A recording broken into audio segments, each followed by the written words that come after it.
What up, everyone, and welcome back to the Real Estate Unlocked podcast. I am your host, Joseph Marone, and today we're going to be doing a walkthrough on one of the best softwares you can use for your real estate business, a must-have tool for your property compings, a strategic way to identify profitable opportunities. Today, we're going to be going over how to properly use Privy. Privy is a real estate investment software designed to streamline the process of finding, analyzing, and tracking real estate deals. It primarily targets real estate investors who need efficient tools to assess market values, perform comparative market analysis, aka comping, and identify profitable opportunities a lot more quicker. Now, if you're currently struggling with finding the right opportunities, frustrated not having access to real-time data, or maybe tired of using clunky tools to comp your properties, then stay tuned because we're going to lift the curtains up and show you exactly what the pros are doing to beat out the rest of the competition. Now you know how we do it on the Real Estate Unlocked podcast. If we're going to do it, we got to do it right. We can't just bring on anyone to speak about Privy. We got to bring on the co-owner of Privy. Today, our special guest on the podcast is Mr. Benson Juarez. Benson is an accomplished entrepreneur with 20 plus years experience in real estate, technology sales, and business development. Benson has co-founded several companies in the real estate and technology industries. He's currently a licensed real estate agent, investor, and partner at Privy Real Estate Investment Software. Benson joins us today to share with us how to get the most out of this cutting-edge software and all the tips and tricks you can start utilizing today to help you get ahead of the competition. So without further ado, I've been talking long enough. Everyone, if you will, please allow me to formally introduce to you Benson Juarez. Benson, what up, brother? How are you doing today? What's going on, Joe? Good to see you, brother. Likewise, it seems like just a couple of days ago we were hanging out together in Phoenix. Absolutely, man. That was an awesome turnout, man. I had a great time out there. How's your week starting off, brother? Oh, it's going good. It's a weird one, right? Because this is the week 4th of July, and people are already traveling, or they're mentally checked out and they're traveling in their heads, right? They're just thinking about sitting on the beach, drinking Mai Tais and hanging out with family and friends. And that's all awesome too. So I enjoy these kinds of weeks because I can catch up on a lot of stuff that's been stacked up on my to-do list, and I can focus, not worrying about having to take meetings and calls when everybody else out there is traveling. So I like these kinds of weeks. Yeah, I agree with you, man. Everybody's kind of checked out right now in vacation mode. And like for us, it's just another day in the office, right? So gives us time to really take care of the things that we're currently working on and, hey, locking up more deals, right? So absolutely. Well, Benson, welcome to the Real Estate Unlocked podcast, a place where we bring value to new and intermediate investors by covering real estate topics on a very basic entry level. Now, I know you as a business owner of multiple companies, you have a very tight schedule. So thank you for making it happen and joining us today to talk about, in my opinion, one of the best softwares that you can possibly use in your real estate business. And I know personally that Pace Morby and Jamil Damji will back that statement. So thank you. Thank you, man. I appreciate you having me here. I always love coming on, and I watched some of your other episodes with some other people, and you do it right here, man. I love your thumbnail art. Your thumbnail art's on point. I will give you that. And then you've had some great guests on here too, so I'm honored. Thank you, man. I appreciate that, man. We put our best foot forward, so we're trying here. So we'll see how it goes. So before we dive into it, I'm curious about how this journey began for you, bro. Like, did you just always have this entrepreneurial mindset? Do you come from a poor family? Like, what sparked the interest of wanting to become a real estate entrepreneur and owning multiple businesses? It's a weird thing. I don't know where the spark came from. My dad was a Denver police officer for 33 years. My mom was a bank teller. So real, it's like modest middle America, kind of like, families that are hustling, right? We, I don't remember ever like struggling financially, but we certainly didn't have a lot, right? So, my mom was like the coupon queen. I learned so much from her about being frugal and Right. being really intentional about what I spend my money on. And to this day, like I bought some groceries for my pops because he's getting older and up there, so he doesn't go to the store anymore. And like I was so proud because like I saved him $50, right? Because like I Nice. was like using the app and I was like, making sure getting all the deals, and it was going to be 150, but I saved him 50. I was like, that was like one of the best accomplishments of that day was saving my pops that $50. It's in me, right? So taking that way back to when I started to get a little bit of cash, so just going out and blowing it on things. Like the very first thing I bought with my own money, because I had a paper out, right? A lot of Mhm. entrepreneurs that have paper outs was I got my parents to pay for half of my '69 Ford soft top Bronco. Oh, nice. So yeah, such a sweet car. I miss that thing all the time. But I raised $1,000 on my own.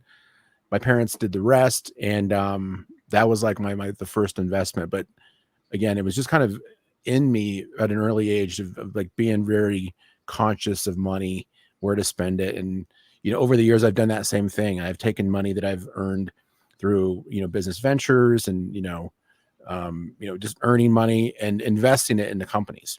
And that's something I've done a dozen probably investments into startup companies, technology companies. And most of them don't work out. That's the nature of Right. that business, but some of them have, and Privy is one of those. Yeah, that's awesome, man. Thanks for sharing that story with us. I grew up in a family where, my parents were divorced at a young age. We didn't really have a whole lot of money. So I just always had that strive to want to like, I knew what the value of a dollar was, right? Because I didn't have any. So that's something that always pushed me. You talk about a paper route. I had a paper route myself. Oh I think yeah. I think that's like every entrepreneurial story, right? Like we start off with a paper route. I was even selling flowers, anything I could really make money at a young age. But yeah, man, just trying to, I've always had that drive to really just, try to start my own businesses. And like you said, some of them fail, some of them don't. And, just keep putting our best foot forward on trying to make a better financial future for ourselves. Right. So I Oh always yeah. love to ask people that story, man. Well, you learn a lot. Like paper out. You think about it, right? You don't have a boss. You got to get your butt out of bed every morning at 5:30 or 6. Wrap those newspapers. You get that ink all over that black fingers. Yep. And then you put them on. And I used to walk around with my sack. And I started off with like a decent size route. I think it was like 50 or 60 people. And then like my a buddy of mine was also a carrier, and then he wanted to retire because he was moving on, and I took over his route, and then I would grow it, right? And you can go work for tips. And so like there's so many valuable lessons that you can learn at that age for like self accountability, you know, doing what you say you're going to do, out there hustling, rain, sleet, or snow. I did it for 4 years. It was so valuable. Nice, man. Yeah, that's awesome. So Benson, let's go ahead and kick things off. I guarantee some people are watching this right now and thinking, what the hell is Privy, right? Benson, can you share with us what Privy is and what exactly Privy can do for us as real estate investors? Yeah. So in your intro, you basically broke it down, right? It's a data platform. It's algorithmic. There's technology back there that helps investors, agents automate all the tedious tasks of finding, analyzing, and tracking investment properties. Um, Over 10 years ago, my business partner and I, we were in the same real estate office, and right after the downturn in the market, and we were looking for a way of optimizing and adding efficiencies to the stuff that we were doing, but there was a limit to the amount that we could do effectively before we started dropping balls. And so, that was when the idea of Privy was born. Is like, okay, can we actually get the raw data from our local MLS and then create algorithms that will help us automate, analyzation of properties, tracking deals, lead sourcing, and that's where Privy was born out of. Um, so it was never intended on being a product that we were going to sell. That was never the intention. The intention was to just be better at investing and being better investor friendly agents, and that's what we did. That's awesome, man. For those that are new to real estate investing, how does Privy simplify the process of finding and analyzing deals? Can we kind of get into that? Yeah. So one of the biggest things about analyzing a deal is recognizing what a deal even is, right? Like, because a Right. deal in Dallas is different than a deal in Phoenix, different than a deal in Denver versus, say, Minneapolis. And so you shouldn't apply a universal formula for what a deal is, because you're going to end up either doing two things. You're either going to pass up on deals you shouldn't pass up on because you don't think there's enough margin there, or you're going to get into deals that you shouldn't be in, and you're going to have problems on the back end, either through disposition in the wholesale deal, or getting that thing appraised if you're doing a fix and flip, or getting cash flow if Mm. you're keeping it as a rental, or you're doing some sort of a cash flow scenario.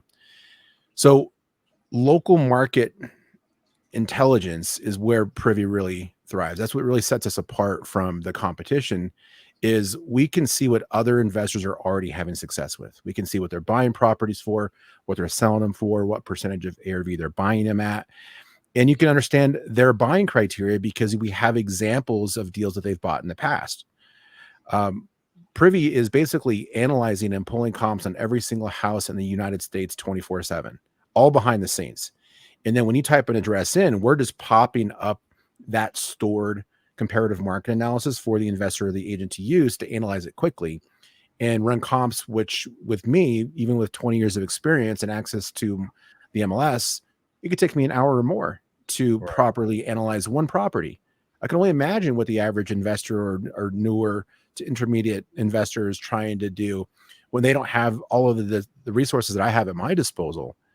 And so Privy now can help anybody analyze a property within a fraction of a second, understand what the as is value is, what the after repair value is, understand rental comparables in case the exit strategy is better to be like a rental property than it is to be a fix and flip or a wholesale deal.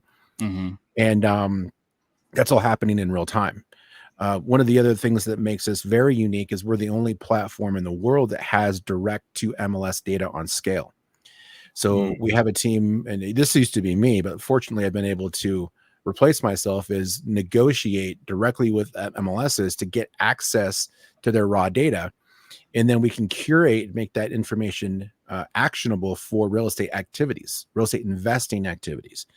The MLS by itself is not designed for real estate investing. It's a place where agents go to put a property on the market where other agents can see it. And then soon after that, they figured out a way of syndicating to other sites like Zillow and Trulia, where you can get additional eyeballs for the average person who's just trying to buy a house to live in. But it's designed for just basically agents to see other agents' properties.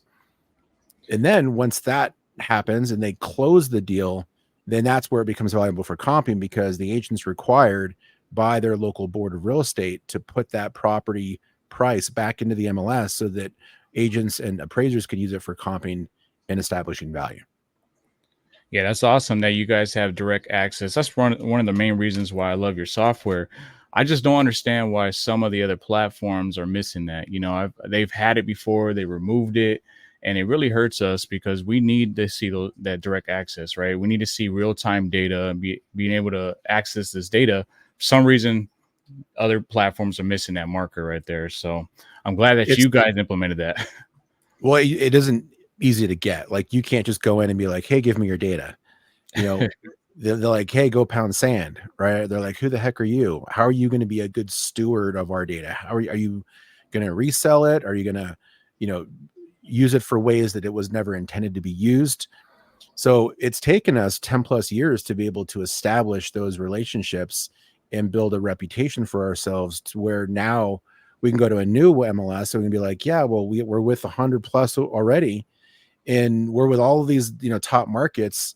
And they're like, oh, well, that's awesome. Like, well, come on in. Right. And so we've established a way of getting it done more effectively and efficiently, and built a reputation of making sure that we're using that data properly based off of our compliance requirements. Yeah, it really says a lot about Privy because you guys have that access. And, as you said, it's probably not easy to get. You have to build those relationships over time. So great stuff. Great stuff. Now, maybe others can relate, but I'm one of those guys that gets overly excited, right? I mean, rip the packaging off, toss out the manual, don't watch any training videos, and just Right. dives into things, right? Action taker. Figure things Yeah, out as I'm we like that go, too. which I don't recommend, by the way, because you're really selling yourself short and you're probably not getting the most out of your product. With that being said, what are some of the basic features of Privy that you feel every user should know about? Well, we let off with the top one, which is the comping, right? So comping, it really is a more of an art than it is a science. There's so many subtleties and there's so much subjectivity that goes into the comping process that it can be pretty overwhelming for the average person who's just starting off. And even for seasoned people, the market's changed constantly. So like the niche market that you really had your thumb on and you fully understood from last year is no longer the same. And so, comping practices change. Like there's some kind of like fundamentals that are standards, right? Or like appraisal rules.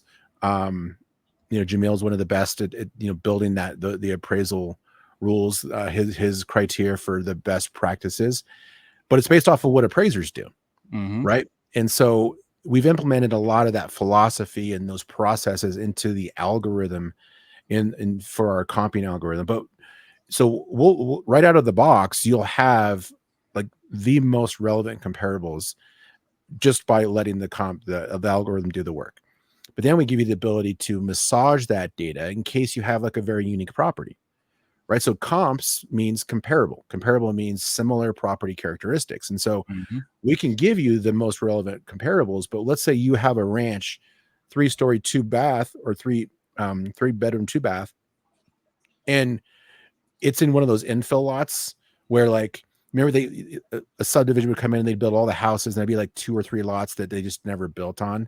Yes. And then my dumb, as a kid, I'd go over there and I'd be riding my bike and we'd have dirt clod fights. And then pretty soon somebody buys that lot and comes and builds a brand new house there. And it's nothing like the ones around it. Yes. So those houses are almost impossible to comp. So you have to start loosening the comping criteria to bring in more data that you can use to establish value. And so we have that flexibility built into the platform so you can go further out if you need to. In this scenario where you have the ranch and everything else is 2 stories around it, well, you can add in 2 stories and it will add them. So that's one of the biggest things there is the analyzation. So we have a mobile optimized version of Privy where you can log in right on your phone and you can go in there and you just type in the address of any property. It'll pull comparables based off of like right now's data. And our direct to MLS data feeds updates several times per hour. So you're really getting the best information for establishing value through that. You can also do list stacking or lead generation with Privy. So if you wanted to pull a list of foreclosures or absentee owners, vacancies, tired landlords, zombie properties, we've got a whole list of different kinds of distressed seller type leads that you can pull from Privy, and we allow our users to get up to 10,000 downloads per month to do list stacking and That's create awesome. motivated seller leads.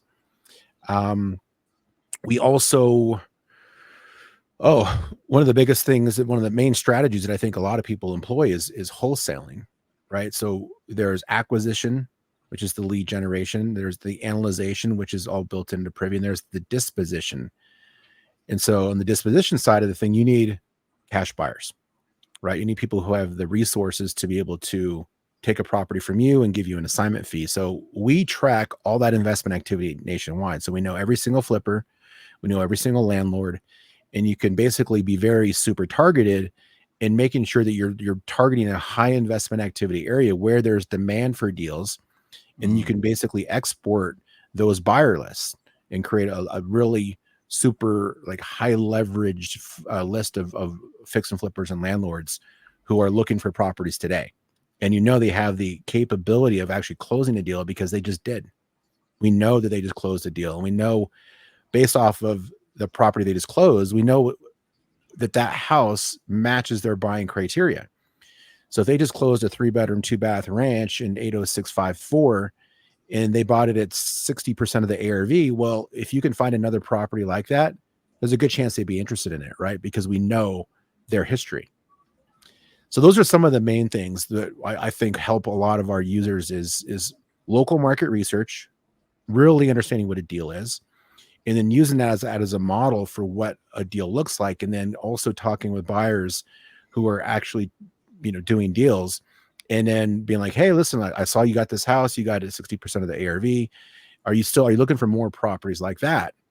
If so, let me know. I'm coming across stuff all the time that maybe doesn't match my buy box, or I don't have the bandwidth for, and I'd love to pass it on to you, for a small assignment fee.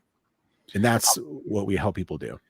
Dude, I'm so glad you brought that up, man, because that's one of the key features that I use. I don't think a lot of people understand you can do that. Actually going in the area that you see there's high activity, like you just said about fixing and flipping, and then you can actually see what property was listed at, and when they bought the property. Then you can see who sold the property, and you can just skip trace that person and reach out to them directly. Now you found yourself your buyer. And people say, oh, I can't find buyers. I mean, Privy has access to these buyers at your disposal, right? So Mm-hmm. I'm so glad you brought that up. We do that all the time to find buyers outside of just posting on, message boards and reaching out directly to people that we do business with, right? Now, one of the newest features added to Privy not too long ago was its rental data and rental valuations, which is awesome, Yeah. by the way. How accurate is this data compared to other platforms, and where exactly is this data being pulled from? Yeah, it's been super exciting to have that rental data, because it's valuable for so many different things. Like, number one, if you're going out and you want to buy a rental property that cash flows, you want to know what true rental comps are. A lot of people in our community are doing subject to and creative, and from those angles, it isn't so much about getting properties at a discount, but making sure that it can cash flow, and being able to like look at a sub 2 deal and understand what the real rents are is crucial, right, for making the numbers work on those deals. We partnered up with a company, and I can't disclose who they are, but they're the largest provider of rental data nationwide, and they source all of their data from property management companies. So the property management companies, they have the actual good data when it comes to knowing what a property was listed for, and then it would eventually rented for, right? Because those are two different things. And for a long time, people would go to like Craigslist, and they go to Facebook Marketplace, and they'd see a rental, but that was just the list price of that rental property, not what it Right. actually leased for. We know Mhm. what it leased for, right? So that's the difference between what a house, let's just say it was like a sales comp.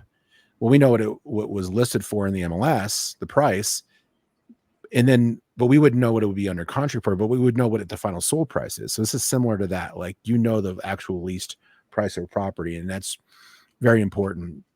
The thing that's so valuable about that is this rental data that comes from our property management partners. It comes with photos and descriptions. So the difference between a rental grade rehab with linoleum and Formica countertops and original cabinets with like new pulls compared to a fix and flip that's the exact same house, but that one's been fully flipped, that could be an $800 difference in rent. Right.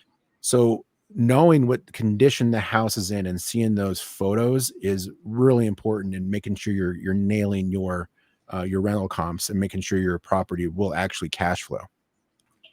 Yeah, that data is gold, man, and I'm so glad that you guys implemented that to the platform, because we've been using other platforms and other sites, and they're okay to kind of get a rough idea of what a property would do as a rental, but they're not exactly accurate. And I've been kind of comparing the two, and it looks like your guys' data is a lot more cleaner, a lot more accurate. So glad that you guys put that on.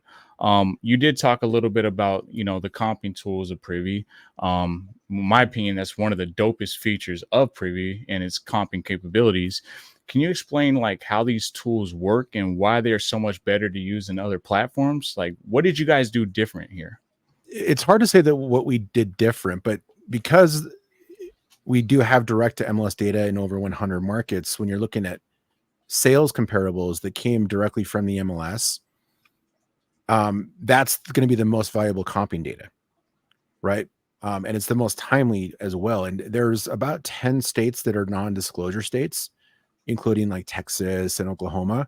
Right. You won't even know the final sales price of a property in those markets because they believe it's a privacy issue and they don't display it.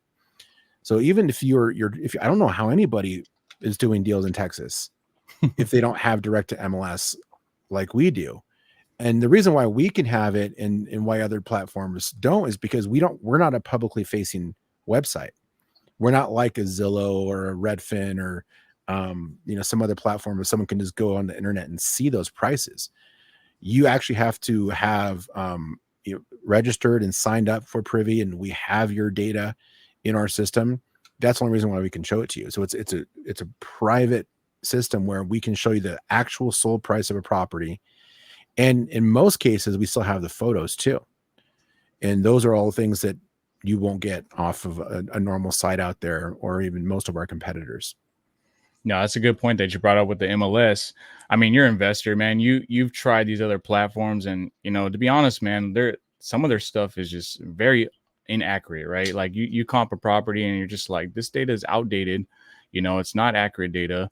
And so it's hard to really base your comps off of that. But you guys can seem to have kind of nailed that down. So yeah, and we're bringing in more markets too, right? So like we've gone out and we've got that direct to MLS in over 100 markets, and we're continuing to add more and more. But there's certain markets that just have low investor activity. It's more rural. We may never go and get direct to MLS in South Dakota, for example, because it's just we're not going to get a good ROI on our investment into that market. Now, right. do we still have data there? Absolutely. We still have county record data, public record data. So you can see owner information, mortgage data, distressed seller leads. And we also have what's called third party MLS data in those areas. It's just not as accurate. It doesn't get updated as often. And it typically doesn't include photos. Now, that's just kind of like the standard of the industry anyway. So that's what you're going to find in like a PropStream or a Batch Leads or any of our great competitors. They're going to have that level there. We just stack the direct to MLS data on top of it. So everyone's already kind of familiar and used to the standard data sets and the quality of those and the timeliness of them. We're just trying to improve them in all these other markets. That's awesome. Yeah. So something I'm thinking about, Benson. I mean, if you're up to it and want to grab the wheel, by all means, man. I think people would get a ton of value if you could share maybe a quick demo on how to navigate on the platform and maybe even do a basic live comp analysis if you're up for it.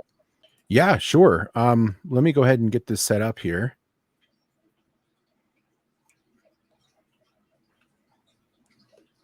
All right.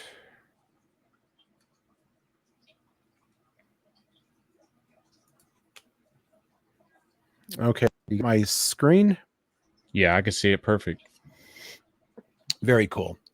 So you guys, this is the Privy platform. It's web-based. You can access it from any device that has an internet connection. Like I mentioned earlier, we do have a mobile optimized version of Privy where you can use it on your phone. It's not an app you download from the App Store. It's just it's on the phone. You log in through like your normal mobile browser, but it looks exactly like an app. You just need internet.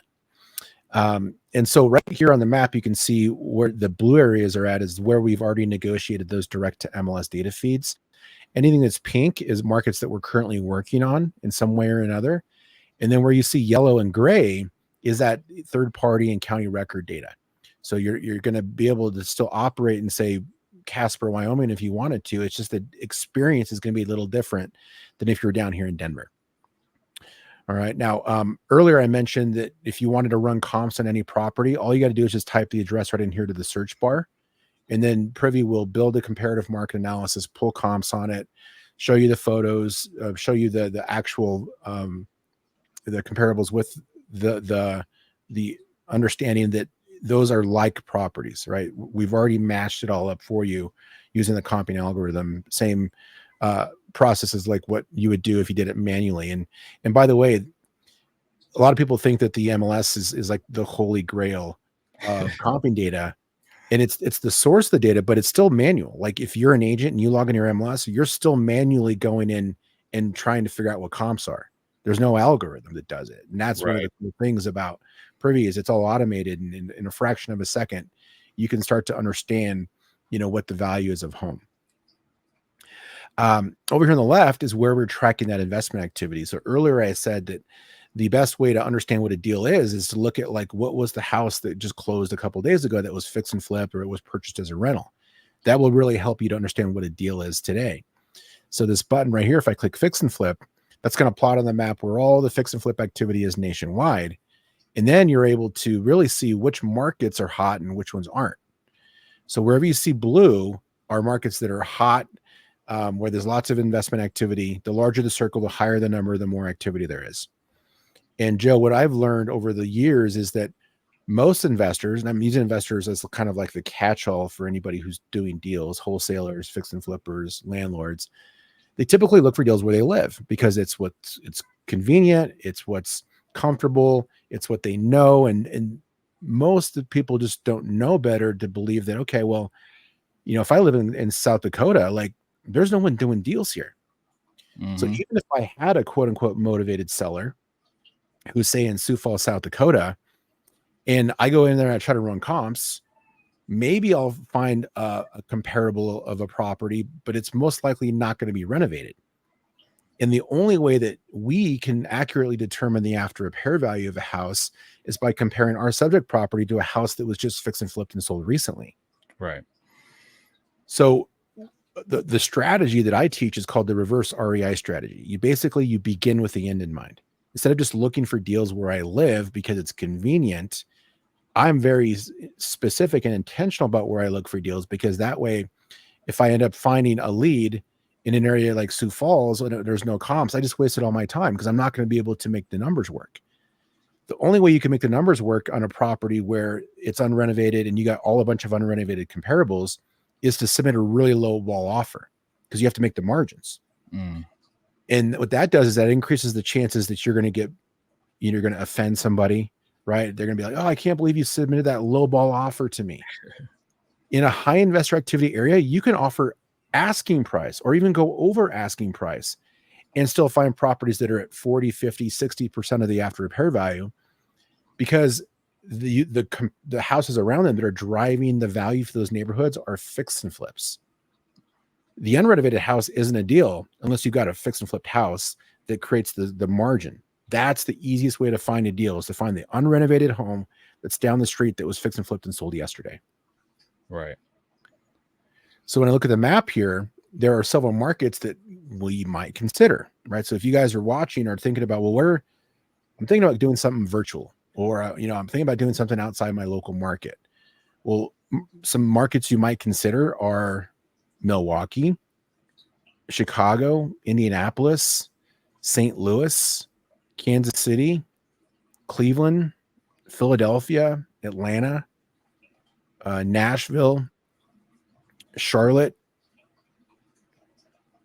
Jacksonville, Tampa, Orlando, Dallas, Oklahoma City. Those are just some of the markets that kind of jump out at me when looking at this map. But you don't need all of those. You just need one that's viable. And that's 2 years ago, Joe, when I was looking for a market to invest in outside of Colorado, I was considering between Chicago, Indianapolis, and St. Louis. And I ended up choosing St. Louis because it had high investor activity and it had a good price point.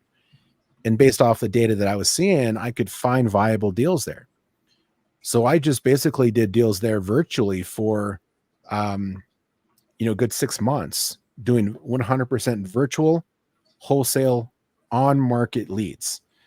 So the funny thing about investors is they're always looking for motivated sellers. Right. Well, I'll tell you what, somebody who's in foreclosure, who doesn't pay their mortgage, they're not motivated to do anything. Right. Facts. Who's the most motivated person out there? Well, it's the people who list their houses on the MLS. All you got to do is just get it for the right price. Now, if you're in a high investor activity area like this, you can literally find properties on the MLS every single day that are at good margins, that are deals based off of what other investors in that market are already doing. And Joe, when I first started the St. Louis market, I didn't know that area. I'd never been there, but just by doing a little bit of research, I was able to figure out that this neighborhood right in here, Benton Park, Dutchtown, these are areas that were all high investor activity. And all I had to do was look at some of the most recent transactions to figure out what they were buying them for, what they're selling them for, and the percentage of ARV. And I could start to really understand what a deal is. So every one of these properties right here is representative of what a flip is. Now, there's no flag or tag in the MLS data or in county record data that tells us that a house was definitively flipped. So we have to infer that it was by looking at the two transactions, looking at what they bought it for, what they sold it for. If those two transactions happened within a short time period and they got it at lower than a certain percentage of ARV, and we use 75% as that marker, then we consider it a flip. So right here is one of those properties been sold just a couple days ago.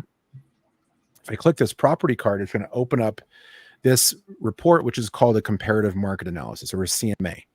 It's just a fancy name for a report of a property where if I was going to try to do this with the MLS, I'd have to go in there and I'd have to pull stuff from county record and get stuff from the MLS, and I'd have to run comps manually. But we have all this in one place.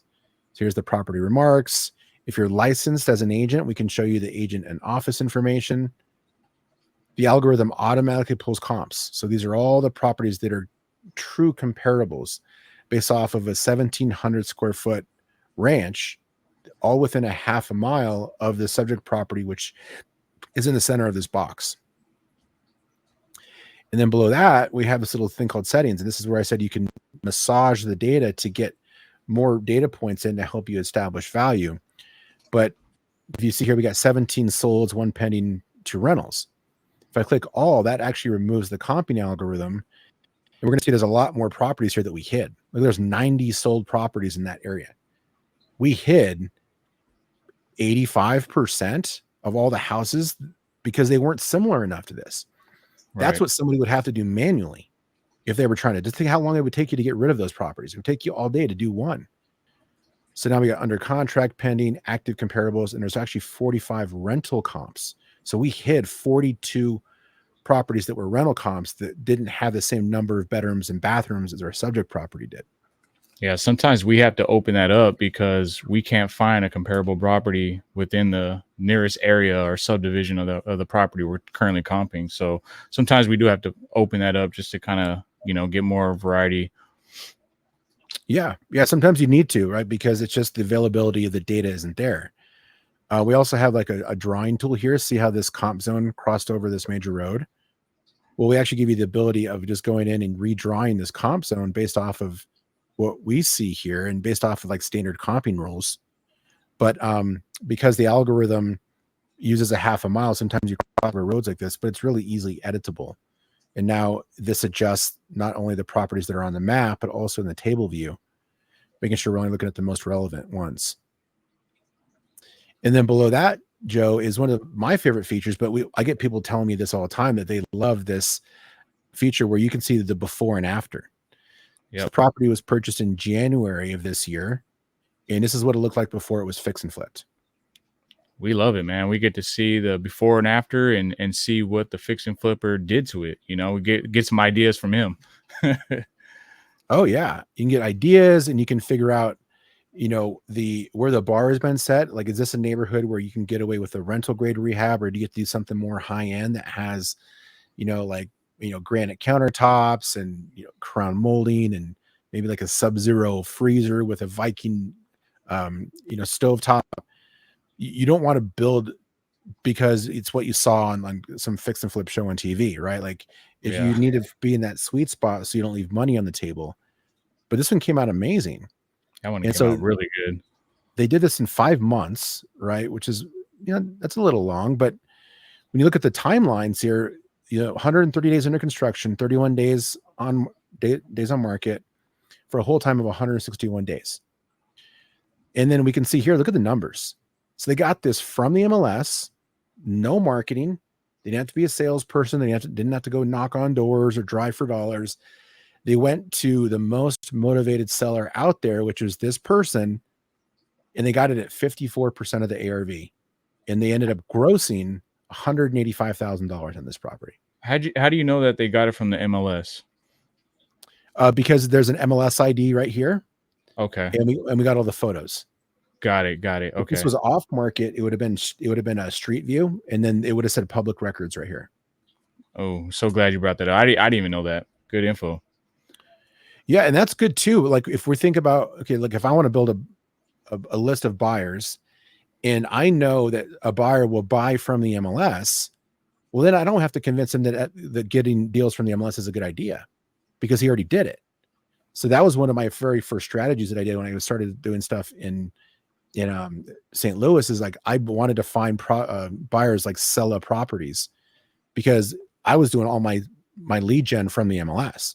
So if I could lock a property up, get under contract with an assignment clause, and take it to Sella, they're not going to be like, oh yeah, I only do stuff from direct from seller. Well, no, you don't. You just did this one from the MLS, right?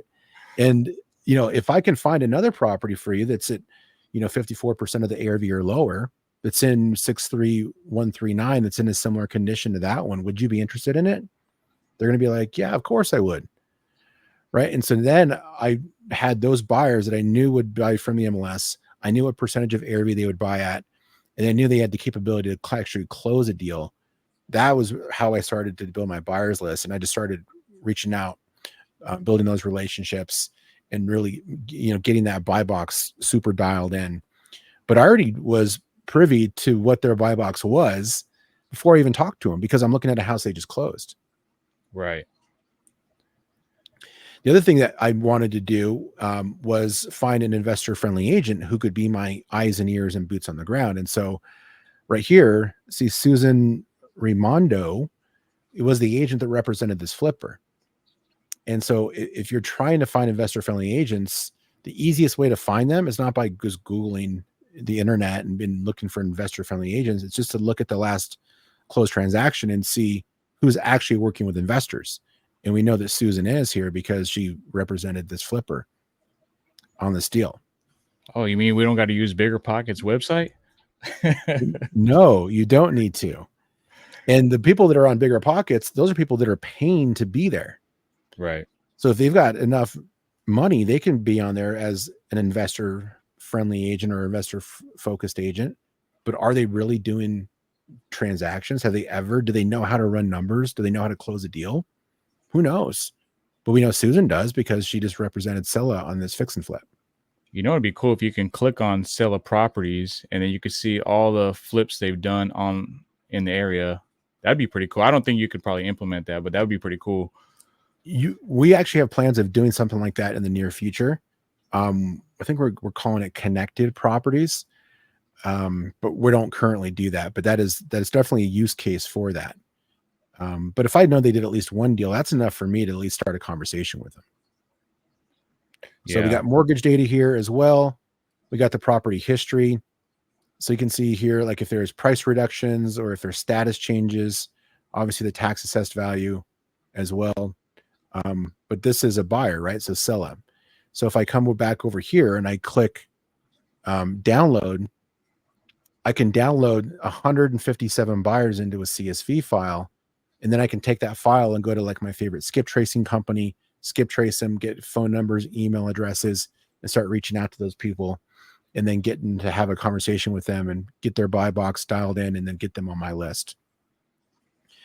So that's really powerful. So, within a short period of time, I can really start to understand, what a deal is, who are the action takers in that market, who are the buyers, who are the agents.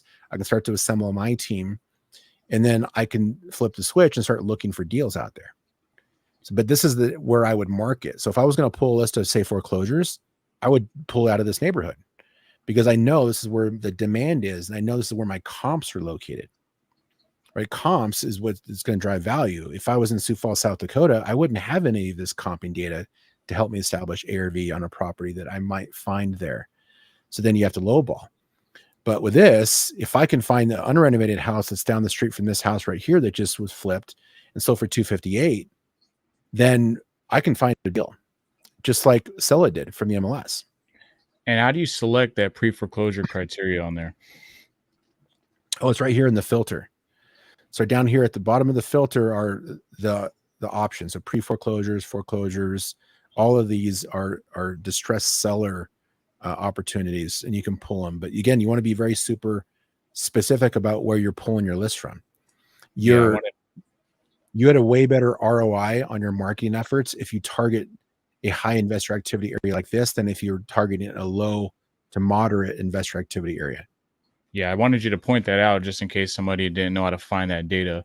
Yeah, you touched on some good points there though, Ben, because me personally, like I live in California, but I don't really do deals in California. So my market's in Texas and North Carolina. So just with some people may be intimidated to do virtual wholesaling or doing deals outside of their market. Using something like Privy, man, just a couple hours of research, you can find out who's your buyers, where's all the activity at in that area, and you can see what they're going for, and you have a good idea of what you could sell that property, do an assignment fee or whatnot. So powerful tool, man. Well, check out where it gets really interesting right here, right? So we did our research and we actually have a patent pending on this little button right here.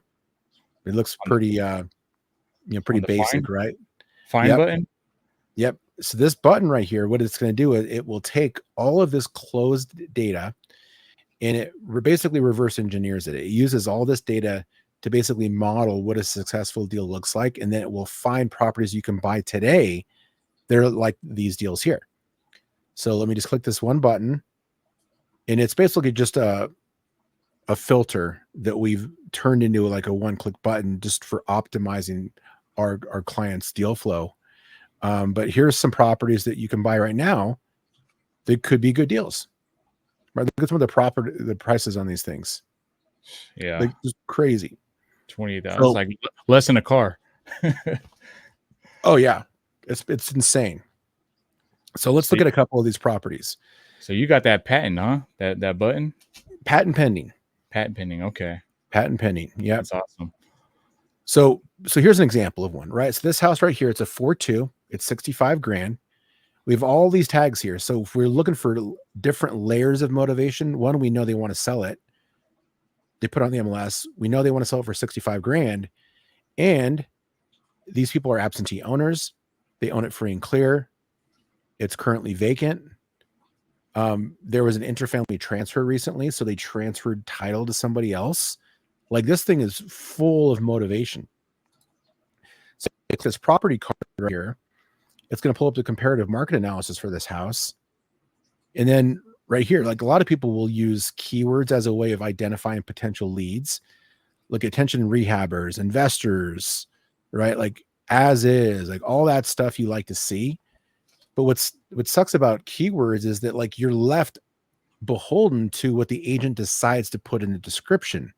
Right. If the agent doesn't put investor and rehab in the description, you're not going to find that. You're not going to find it. So the best way to find a potential deal is based off the comps. So this property right here, we flagged as a potential deal. And the reason why is because this property is available for $65,000. And this property just sold for $279,000. This one is for sale. I'm sorry, it sold for $250,000 and it's a flip, right? Remember I said earlier, the easiest way to find a deal is to find the unrenovated house that's down the street from the house that was fixed and flipped and sold yesterday. This is that exactly in action. So ours is a 4.2. Theirs is a 3.3. Now these might cancel each other out, but a bedroom is definitely worth more than a bathroom is. So, but let's just say that it's a 1-for-1. The ARV of our house, if we can fix it up, and we got a model for the house in Tennessee, this house at asking price, no marketing, no sales, no knocking on doors, is at 26% of the after repair value. And Privy found that thing in less than a couple seconds. It's amazing. And then all we got to do is we open up that house in Tennessee, and we got now a model for what kind of renovation we have to do. So this is basically, I would just hand this over to my contractor and be like, do this, give me a bid on this. And right there, we'll know that we're basing it off of what the person down the street just did. Yeah. So real quick, something I want to mention is that I know some of you are watching on YouTube and some people are listening on other platforms such as Spotify and Apple Podcasts. If you guys want to actually see these visuals of what Benson's sharing with us right now, just jump on over to YouTube and watch the actual podcast as a visual. That way you guys can see all these tips and tricks he's kind of showing you right now. But Benson, what are some common misconceptions or mistakes you see users making when they first start using Privy, and how can they avoid them? Well, I think a lot of people think that once they have the platform, they don't have to take action. So common misconception is that, okay, the software will solve many of the problems. It does solve a lot of the problems, but at the end of the day, it's still the user who has to make that phone call. They still have to, run their comms. They still have to, you know, take action on the automated deal finding algorithm. Like right now we're looking in Tampa. I was going to show you another market, but we can actually save this search and turn on the automation, and it will find properties for me. And it's going to email me stuff every single day that matches my specific deal criteria. And I can get alerts up to every hour. So there's not going to be any shortage of leads, but the user is the one that has to take action. And we both know that 95% of the people out there just don't feel confident enough in themselves to actually take action and go write offers every day. Right. Dude, you guys literally, I feel like you guys thought of everything when you guys created this software. No lie. Like, is there anything you guys haven't thought of yet? Like, this is crazy. Like, what would you say, what would you say was the biggest challenges you faced when developing Privy? And how did you overcome it? Well, we're early on when it was just me, my partner, and our developer. It was just the three of us. So we just didn't have a way of doing all the things that we wanted to do from out of the gate. So we had to like build on and grow organically, get more revenue, get more revenue, build, make better tools, get more markets. So that was the largest challenge, was being able to grow the company without having to go out and raise money. A lot of startups, when they first start out, like the first thing they do is they're out there with the pitch deck. They're trying to raise money. And so they're going to, Silicon Valley, or they're going to Silicon Beach and in Santa Monica, or they're, in these startup communities, and they're all about raising funds. But as soon as you raise money from a hedge fund, private equity firm, or like an angel investor, or, some sort of like large company out in Silicon Valley, you lose control. Right. And so what now was your baby is now you and someone else's baby, and you've got joint custody. And you're fighting over who gets to use the kid on weekends and holidays. And, if you're going to spank them or not spank them, like those are all the things that you have to deal with when you have investors. We've actually recently brought in an investor with a private equity firm to help us really fuel our growth and grow our team. But we're now up to 23 employees. In just 3 years ago, it was three of us, just my partner and I, and our developer, Doug.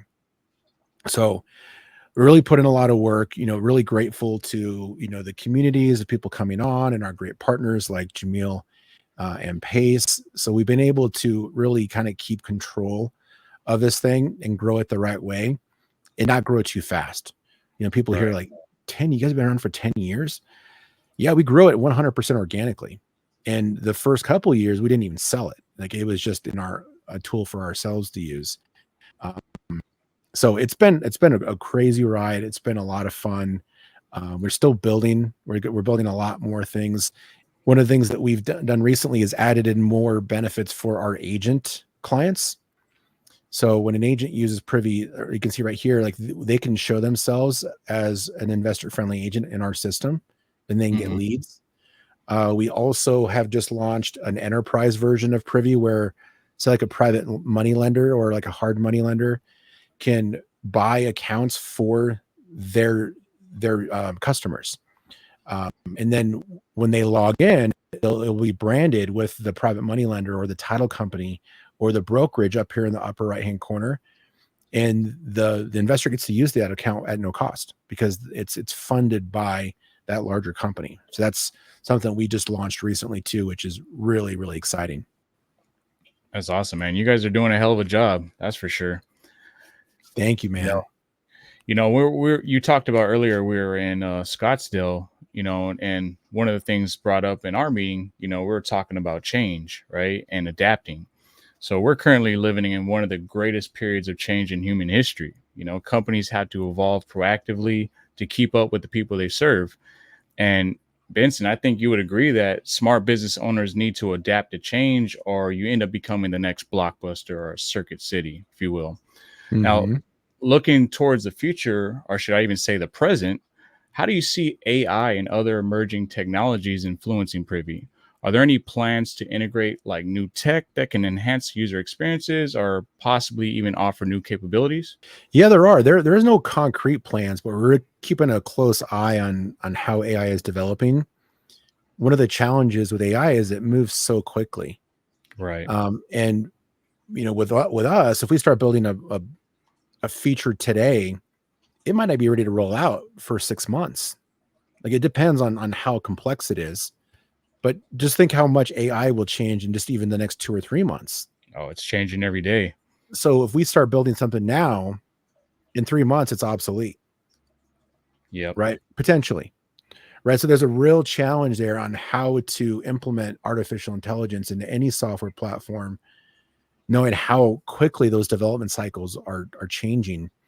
Um, and honestly, too, like AI is there's a lot of cool stuff that it does right now, but one of the big debates within the technology world and among software companies is how much of it is just shiny object, like Hmm. fun kind of cool stuff that AI can do compared to like actual delivering value Right. to the people that use it, right? Like right now, like I personally use AI for like content creation, doing research projects, summarization of large documents, um, ideation.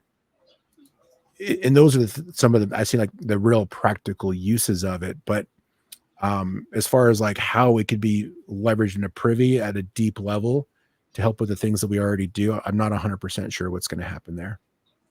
No, and that's a legit answer, and as you said, AI is just still starting to develop. It's not quite there yet. We're starting to see some early stages of it, but no doubt in my mind, man, just seeing what you guys done with Privy so far, I'm 100% positive you guys are going to adapt and change in the positive way. And I'm pretty sure Privy is going to be around for many, many years. So no doubt in my mind about that. Yeah, I appreciate that, man. Like we're always looking for new ways. We're always taking feedback, constantly adding to new features, functionality, new markets, new data sets. So we're going to continue to evolve and just taking it and raising the bar. Absolutely.